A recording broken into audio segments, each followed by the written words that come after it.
अस्सलाम वालेकुम। ये मैं सिकंदरिया में हूँ और ये सिकंदरिया का लाइट हाउस है। ये हसनी मुबारक ने देखें कि इसको जो उन्होंने दोबारा रिपेयर किया है तो हसनी मुबारक 1973 में लिखा हुआ है ऊपर। ये है वो सिकंदरिया का लाइट हाउस जो सिकंदर ने बनवाया था 2300 साल पहले। और आप नेट पे चेक कर लेंगे, दूसरी दुनिया का सेकंड अजूबा है।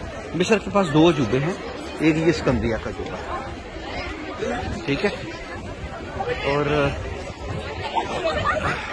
4 घंटे की बाई रोड बस का सफर है सिकंदरिया, ठीक है।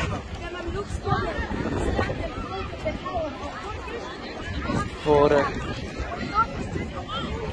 ये मैं क्या वीडियो बना रहे लोगों के लिए। ये देखिए सिकंदरिया का लाइट हाउस।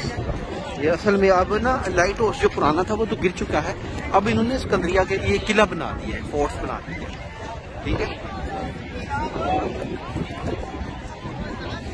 और अब मैं ऊपर जा रहा हूँ, ठीक है। तो वाकई इधर बहुत ठंडी हवा है और बहुत तेज हवा है।